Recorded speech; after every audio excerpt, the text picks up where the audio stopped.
Okay, so I'm going to solve the question number 1 from your midterm. This one has us practice a couple different ideas from chapters 5 and 6. So let's go through the question. We have 1,410,567 in cash. That was just one from the lottery. We can imagine this as our savings or our funds available today at time 0. And then we have a spending plan that we have in A, B, C, D, and E that we have to see if we can fund. So this is at time 0. We also know that we are given an interest rate of 4.5% compounded monthly. This for us, we recognize that as an APR, so we need to deal with that. And we're going to go through one by one to see what these are. So the first one was we're purchasing a complete art collection today, valued at $650, and then we get a discount on that. That for us is a lump sum.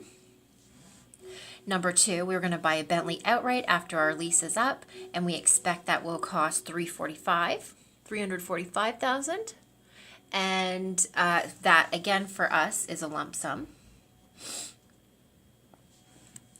Next, we're going to pay for our nephew's education, which will cost $15,000 a year for 4 years. So $15,000 a year for 4 years, suggesting that's a cash flow. Okay. In 5 years, you buy your parents' house in Florida for $256,000.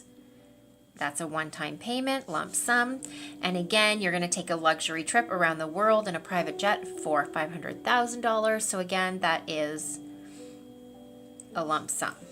So now what we need to do is to evaluate each of these lump sums as relative to the amount of savings that we have. So all of these things for us are needs, and we want to see if the funding that we have meets our needs. But we need to evaluate it at one particular time. One time that's the same as savings, and since this is at time 0, I'm going to evaluate all of these needs at time 0. So I'm going to do that one by one. I'm going to start with A. I want to know what's the present value at time 0 of the acquisition of this art. Excuse me. And so what I need to do is take a peek at it and say, okay, well, it's already at time 0, and I just need to take the discount away. And that means that art is going to cost me $520,000. Okay, so no discounting required on that one. For B, I can see that in 2 years' time, I'm going to have an outlay of $345,000. So I need to discount $345,000 by some interest rate for 2 years. And that interest rate is something we need to deal with. Okay, so we're given an APR equal to 4.5% compounded monthly. And we know if it's compounded monthly, that means that our M is equal to 12. And remember, M is the number of compound periods per year. So that's equal to 12. And so what I need is I need an annual rate. And I know that because the only cash flow that I have is on an annual basis.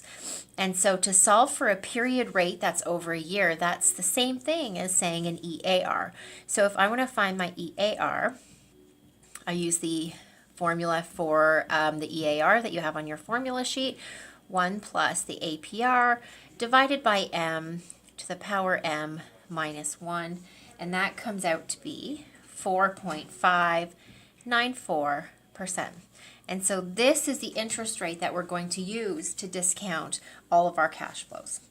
So back to B, back to discounting the Bentley price. So that's going to be 1.04594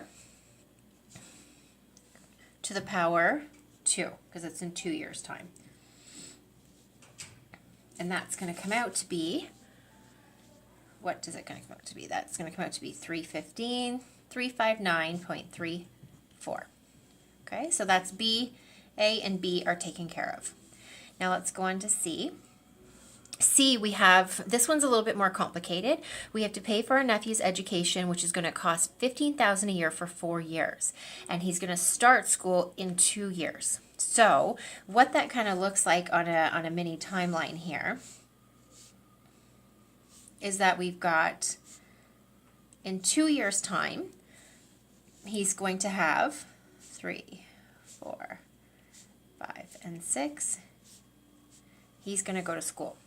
So he's going to go to school, and it's going to cost 15, 15, 15, and 15.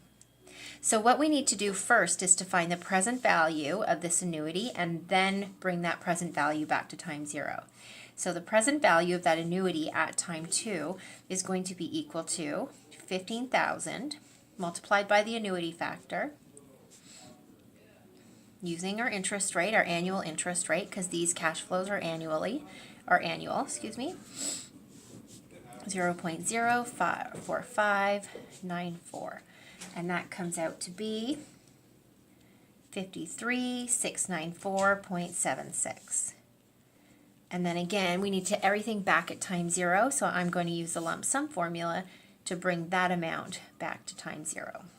So I have this amount which captures all of those cash flows. Let me bring that back to time 0 by discounting it at our interest rate again. 94. This time it's for 2 years because we've solved for the present value of those cash flows at time 2. Now I need to discount it 2 years back to time 0. So that should be a positive right there. And that comes out to 49,081.58. Okay, so that's C done. So now we move on to D, and in D we're going to buy our parents a house in Florida for $256, and that's going to be in 5 years. So for that one, we can go straight to our lump sum. So we've got 256 divided by 1.04594 to the power 5, because it's in 5 years. So that's 204,506.19. Okay. Last one. So that's done. Last one. The last one is a luxury trip for $500,000 in 10 years. So that one again is a lump sum. So we take 500,000 divided by 1.04594 to the power 10. So you can do all of these things using your calculator as well, but I'm using formulas in this question. Okay, so what you need to do now is identify all of those cash flows that constitute your needs.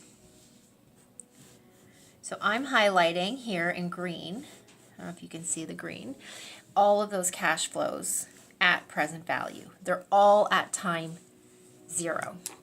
If I want to know the total of my needs, what I'm going to do is I'm going to add up A plus B plus C plus D plus E, all at time 0.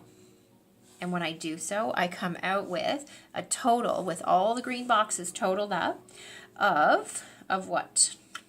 $1,408,029.63. So can we afford it? Well, we can't afford it because we have $1,410,000. So this is greater than our funds. Nope, got that wrong. That is less than what we have.